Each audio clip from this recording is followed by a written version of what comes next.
magtrabaho para naman mayroon tayong maibigay din sa ating mga tinutulungan. So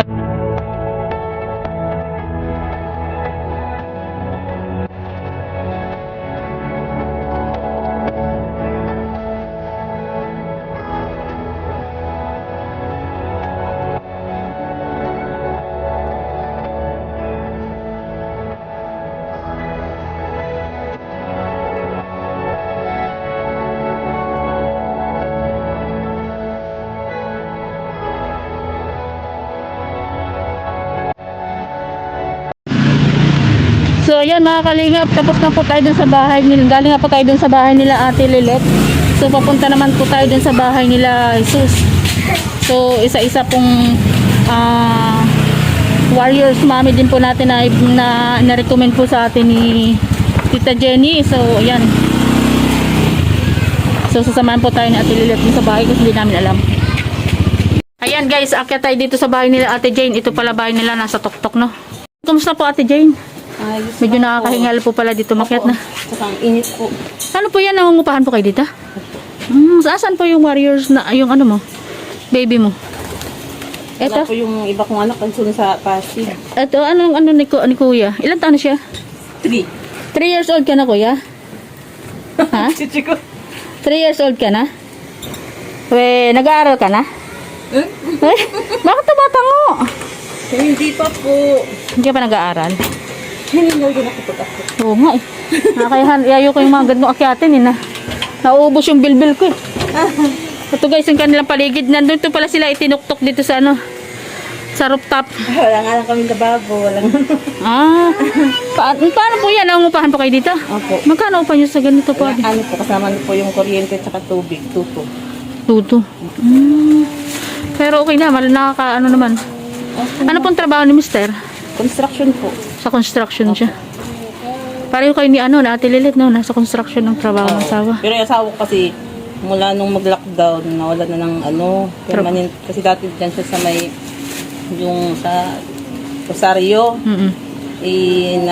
Nung mag-lockdown, na tanggal, na hindi na, nagbawas ba.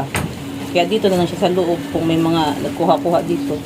Yun lang siya gawa. Kasi parang marami namang kinukonstruction dyan, ano?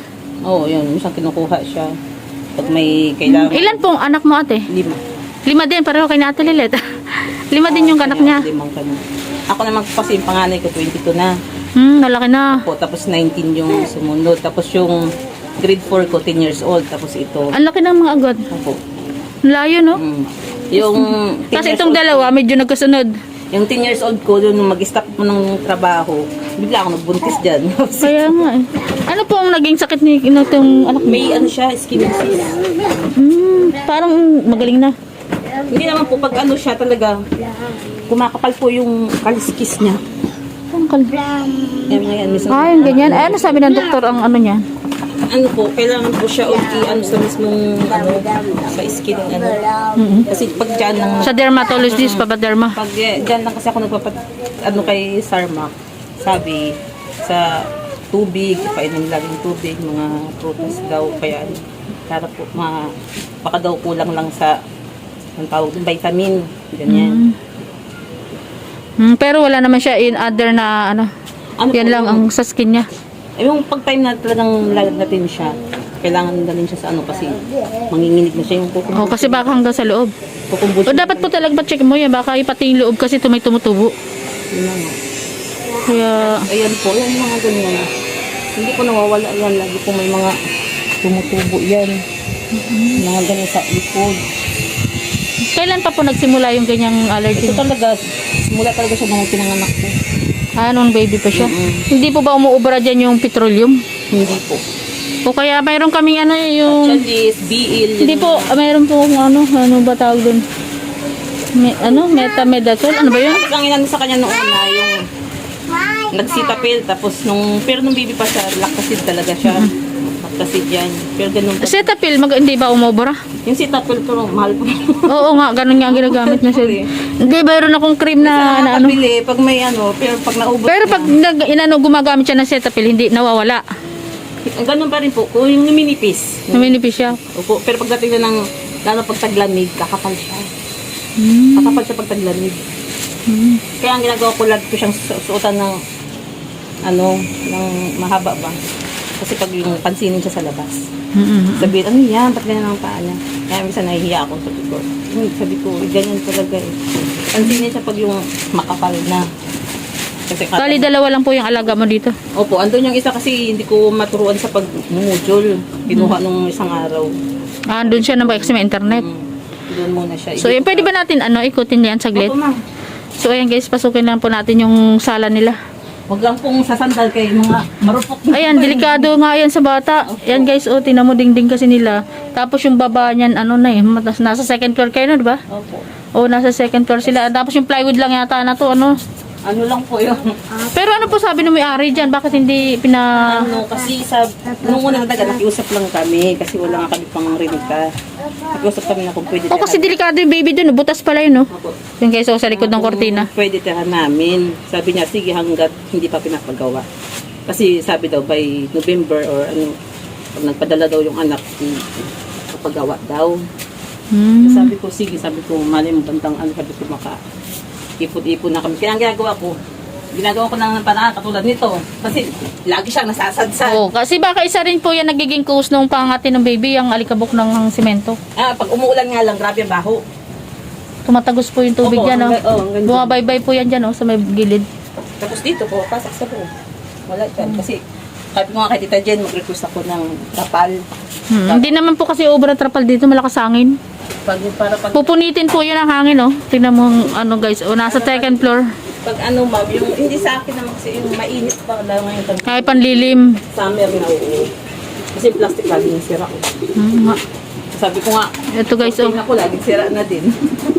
Ito daw po kung mayroon daw pong may mabubuting puso dyan na makapag-donate sa kanila ng trapal. Ano ba tawag doon? Trapal ba tala? Ayun, trapal yung luna.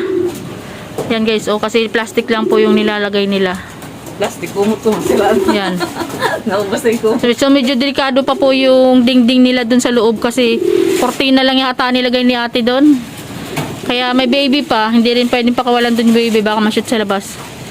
So ayan ate, hindi na po ako magtatagal. Mayroon tayong dala dito. So ayan, hindi ko na rin po ilalabas yan guys kasi ayan. Ayan guys, meron tayong kunting dala sa kanila para kahit pang 1 linggo siguro kaya. So ayan, ate magpasalamat na lang po tayo dun sa sponsor natin kay Tita Maria Luis Vlog. Thank you po kay Ma'am Maria Luis Vlog. Vlog. Thank you po dahil po sa inyo may po kami biyaya. May bigas na po kami. Ayan po Tita Maria Luis, ayan nagdala po tayo sa kanila ng bigas na 5 kilo tsaka mga grocery dilata po. So ayan, may mga tinapay din po dyan tsaka gatas yung mga bata. So ayan, thank you po Ma'am Maria Luis. Ayan Tita Maria Luis, ayan maraming salamat po. Ayan, at nakapag-extend na naman tayo ng blessing dun sa ating mga kababayan. So ayan Ate Jenny, thank you. Hindi na kami magtatagal kasi may trabaho pa po ako.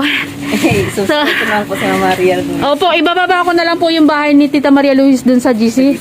Yan, pasupport na lang din po natin siya para makatulong din po tayo sa sa kanyang saging. So ayan, ito po si Sos, ang ating... Ayan po pala yung kanya. Kaya pala. Sabi ko naging Tita Jenny, ayan, mission accomplished na tayo. Narating ko na yung dalawa nating warriors. So, ayan, maraming salamat po sa inyong lahat. Ayan, suportahan po natin ang Team Kalingap. Ayan, Kuya Bal Santos Matubag po at Kalingap Rab at Edna Vlogs. At saka, suportahan din po natin Rich Falcon TV. Ayan, Joey the Great at ang ating mga Team Kauri. Yun, mga kapartners. Ayan, kayo ni Kap. Maraming salamat guys. Ayan, dito na tayo magtatapos at magtatrabaho pa tayo. So, ayan, maraming salamat ate. Bye-bye po. Bye-bye po.